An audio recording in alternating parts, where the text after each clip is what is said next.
لو عندك برتقانه واحده بس في البيت، تعالى اقولك نعمل احلى طريقه للكيكه بالبرتقال، طريقه هشه وطعمها يجنن. معانا 3 بيضات، ومعانا برتقال، ومعانا دقيق، ومعانا رشه من الملح، ومعانا كيك شيف، ومعانا زيت، ومعانا كوبايه سكر.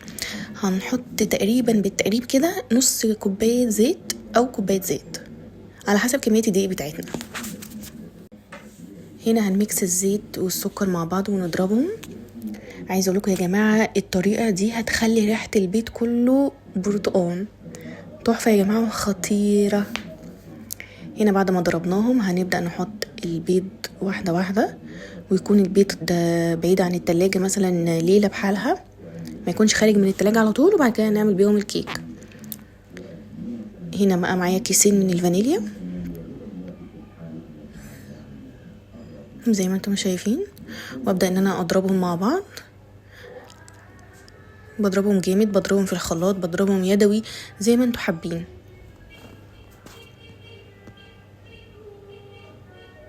زي ما انتم ما شايفين.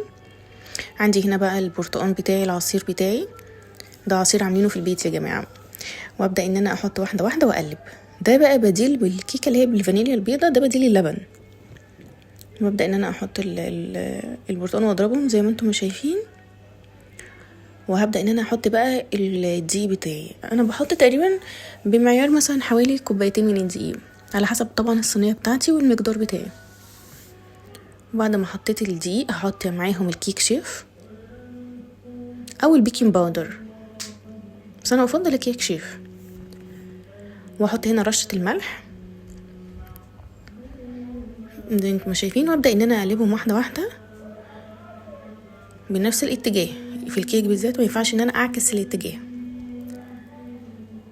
زي ما انتم شايفين بلم كل الحواجز بتاعتي واحطها هنا، وابدا ان انا اضربها زي ما انتم شايفين كده. بلم كل دقيقه معايا في الطبق، وابدا ان انا اضربهم واخلطهم ببعض.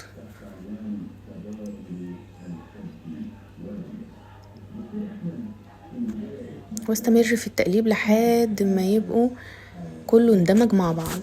وعندي هنا بقى يكون عندي الطاسه بتاعتي بدهنها شويه زيت وشويه رشه من الدقيق، هوريها لكم دلوقتي زي ما انتم شايفين. وابدا ان انا اصب الخليط بتاعي بالراحه. بصوا انا هنا ما حطيتش الخليط بتاعي كله، انا استكفيته كده عشان خاطر لما يعني تتنفخ معايا تبقى على قد الصينيه. هنا ابتديت ان انا ادبدبها علشان اطلع الهواء اللي بيبقى في العجينه وفي الصينيه.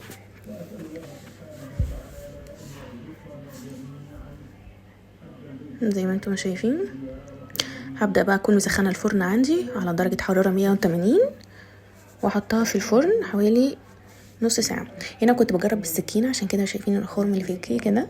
بصوا ما شاء الله ما شاء الله تبارك الله، كل المكونات دي موجوده في كل بيت، تقدري تعمليها بطريقه سهله بسيطه.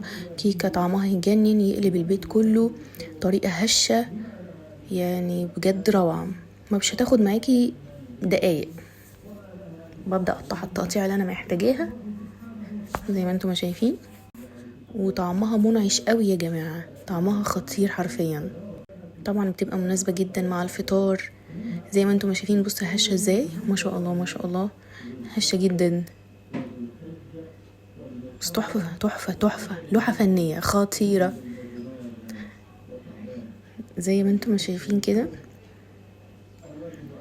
تحفه تحفه، تقدري تستخدميها الصبح كفطار مع كوبايه شاي بلبن زي ما انتم شايفين، مع كوبايه شاي في العشاء. وطبعا صغير وكبير ما حدش فيهم ما بيحبش الكيك. كيك شوكليت، كيك بالبرتقال، كيك فانيليا زي ما انتم شايفين. تقدري تاخديها مع كوبايه نسكافيه، تقدري تستخدميها مع كوبايه شاي بلبن زي ما وضح معاكم.